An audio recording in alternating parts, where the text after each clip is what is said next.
answer too. So we'll come next. One answer is Freddie. I already mentioned him once, but he's really good at that stuff.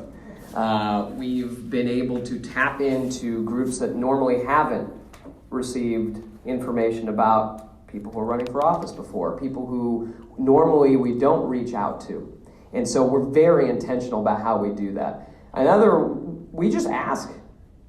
You know, I mean, the benefit of the campaign that we've got is we have over 800 people who've signed up to help out with the campaign from all over the state. And so, I mean, most of the meetings that I've had, they just invite me. They say, you've got to be here in the community. This is really important. You've got to see this. So, I mean, I've been on the radio in different places. There are some times where, man, Andy over in Cape, he's great.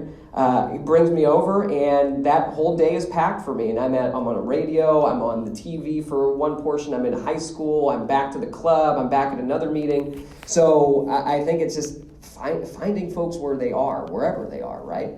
But yeah, I mean, I think it's just really important if we can involve the people of Missouri in this process.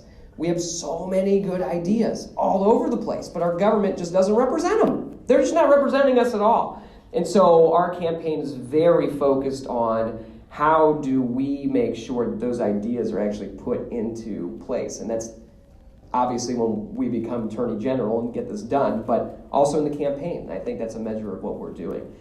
With respect to the newspapers, I totally agree. Early on this campaign, we were in the Kansas City Star. The editorial board endorsed all of these transparency ideas and concepts. Wow, that's new for our government.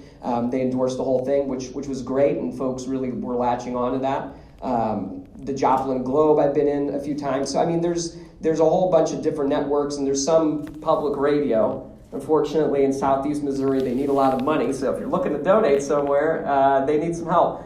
But there's a whole lot of outlets around the state that are still there. One of the biggest worries that folks have is that a lot of the local newspapers are dying. They're being consolidated right now into these very slanted companies. So yeah. This is really quick. Sure. I think it's a single sentence answer, but do you have an overall strategy that's doing right?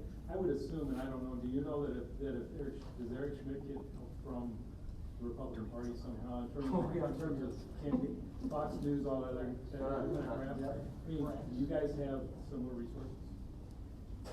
Similar to that? No, absolutely not.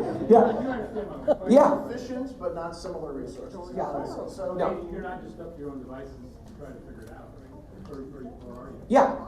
I'm not gonna lie to you. Yeah, I think so. And it's terrible, right? It shouldn't be that way. So what part of what we've done and what we offer to all these different candidates is help doing it, because we have an infrastructure to get that done right now. So we partner with state rep candidates to make sure that they're getting in the news, that they're getting newspaper coverage too. And there's some bloggers out there who have been working so hard in parts of Missouri that they need some love too. But they're also getting on different websites and that sort of thing. So I'll try to make it one sentence so we can get to the gentleman's question in the back. But yes, we each individually as candidates have to build our own campaigns. But at the end of the day, anybody you're going to hear from on the statewide level is committed to working as a group to try to make sure that we're consolidating and focusing our resources in a way that allows us to reach everybody. So even if I can't knock on every door, if Nicole Galloway and Yinka Fleddy and Alon and I and Vicki England can do it, then that may be a way to get it done as well. So we're going to work together to get that done. Yes, sir, you've been very patient.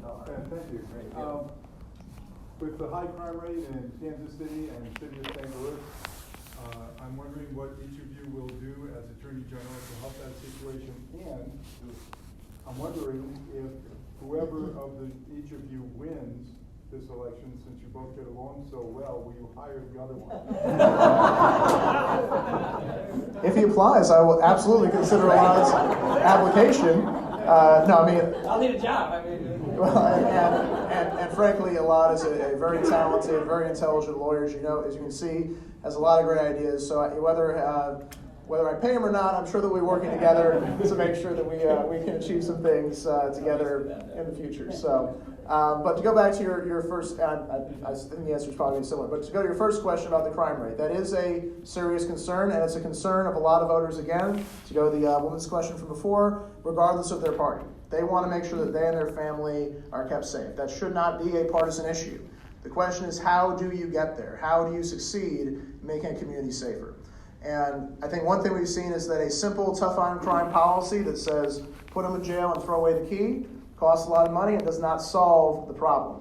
And so I think that one thing we do have to do is make sure we are getting, for example, guns off the street that are in the possession of people who are illegally possessing them, most especially. And you can say that, by the way, to a rural voter without offending them. They know that criminals should not have guns. And so you can go into those communities and make that argument, and they will listen. But you also have to make sure that once you do catch those people, that you're not just putting them in jail with no plan for what's going to happen when they get out. And so finding ways to work together, and this is one place where the Republicans actually are starting to see the wisdom of it because there are dollar signs attached to it. They're realizing that if we find ways to combat recidivism, which is the thing that most commonly, of all the crimes that are committed, the thing that is most commonly the case of crimes is that it's not the person's first time. In other words, the reason that people wind up committing crimes again and again is because they're not successfully reintegrated into communities in a way that gives them a chance to fight against that. So I would look to work across the aisle with the Republicans on this issue in particular to try to find ways to lower costs to taxpayers by promoting programs that promote people getting back into society, whether it's into a job or some other sort of situation where they can actually rebuild their lives. That is something that we're starting to see some bipartisan traction on, and an understanding from the other side that that's the way that we actually achieve everybody's objective of making our community safer. So, when I was the U.S. Attorney's Office, we had diversion programs in place, things that would help to keep people from going into the prison system in the first place. What we need to focus on as well is reentry programs that help people once they get out of jail so they're not put into a situation where they feel their only option is to commit another crime. So those are some of the things that I would do. That's hard to answer in 30 seconds. I know there's a lot of hands shooting up, so I want to make sure we get to a lot of questions, but that's the beginning of an answer.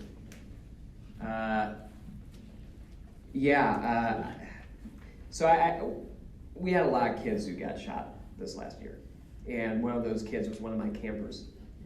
He was the kid, he was on national news, he was shot and killed in his backyard the day before he was supposed to start second grade. And that happened in the Hyde Park neighborhood in St. Louis City. I've had a lot of kids who've been impacted by gun violence. That happened, in the middle of all this stuff going on, and, it's terrible. And, I came there, and I came to the neighborhood the day after, and I was with the family and the alderman there, and there was a lady who was looking at me the entire time. She kept looking, and I was looking over at her, and I could see that she was like almost on the verge of tears. And so I thought maybe a relative or something. I go over to her and I say, how are you? And she doesn't really answer me. And so I went, grandmother wasn't feeling good, so I went into the local gas station, got some water, and I ran on back. And when I got to the gas station, I turned around, there she was. And she said, are you a cop? And I said, no, I'm wearing the tie thing, so I look a little official. But I said, no, I'm not. She said, I saw what happened. I saw the whole thing. And I said, have you told a police officer? She said, no. And I said, why not? And she starts crying. And she said, because I have kids. The memorial service was a couple days later. They did a thing in the street, and there was a young person who was there, and he was identified as one of the shooters by people who saw what happened. There were police there and everything else, and I'm looking around, talking to people. I'm like, okay, well, hold up, let me go talk to the police and see, what they can do, but don't go approach them, because I don't want them to retaliate against you or your family or anything else, and just, I'm around and whatever. So I go up to the cop, and they said, oh yeah. I'm like, okay, well, are you gonna do anything? We can't. I said, why? And they said, well, we don't have the lab result tests back on the guns, and we don't know, we don't have authority to go and take this person. That case today is still unsolved.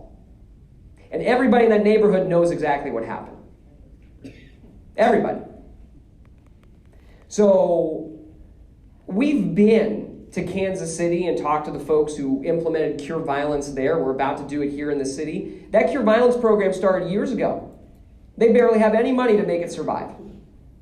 So I've talked to folks in the city about how do we make sure we're sustaining that effort. We cannot just come in, make promises, and then leave, like we always do, right? So we have been working with folks around the state. It's one of our biggest plans. We put out a lot of plans on the website to combat violence in the state of Missouri. I've talked to folks who have worked with the Obama administration, New York State, a whole bunch of different states too. And the biggest thing that they say that's common is that there needs to be coordination at the statewide level of all the different resources that we have. And that's what I feel so strongly the Attorney General needs to be the person who does that. And so we'll be releasing that plan very shortly, but it includes a whole bunch of these best practices in terms of focused deterrence, mental health, re-entry focus too. But there are so many, like I said, there are pieces of the puzzle that we aren't putting together, and the Attorney General needs to be the one to do it. So, I'm sorry, to your next question, yes. You can head of public safety, whatever you want. Yeah, sorry, yeah, absolutely. I like black and white questions because you can discuss them quickly. Oh, great, here we go. I talk a lot, I know, I talk a lot, I'm sorry. Life Yeah. versus death, could you talk about capital punishment for about 60 seconds? Yes, I oppose it. And the reason I oppose it in the state of Missouri is because it is a racist institution that predominantly affects poor people and black people in our state. We have a number of folks who have been on death row in Missouri who are exonerated. I have met them. They were supposed to be executed by our state. In my view, if we have a system that is going to kill even one innocent person, even one, we shouldn't have it. Now, I've been to a lot of prisons in our state, and I'm getting a little long, but I'm still within your 60 seconds, I think. I've been to a lot. Being there for life is not a good time. So for all of those folks who are like, oh, death is like this ultimate deterrent or whatever else it is, I don't believe that for a second. And I don't think a lot of folks who are in there believe that either. But I think there's a lot of stuff that we need to do on the prevention side of it to avoid even having to come to that point. But, like Jack Danforth, he was, I guess, the last Attorney General who thought we should abolish it for religious reasons. I think it wastes money, a lot of money, because there's all these appeals and everything else, and we're all paying for that. And it is a racist and just an institution that has killed people. And now there are studies out there that say we have most likely killed innocent people on death row. So. Right, so everything Elad said is correct about the problems with our system of doling out capital punishment. It is, as he said, afflicts almost exclusively people of color, people who are of lower incomes, and so regardless, I think, of what your moral view is, and I understand some people have moral views on both sides, I don't want to disparage those moral views, I think we can have a conversation with anybody about how it's not an effective way of deterring crime. Thank you. Not an effective way of deterring crime. That's proven by science. It's not an effective way of making communities safer, and it is doled out in an unequal and unfair way. And so I think that until those situations can be investigated and solved, which I'm not sure they ever will be, we should be very hesitant to impose capital punishment in all but the most extreme cases in this state. So that's my view.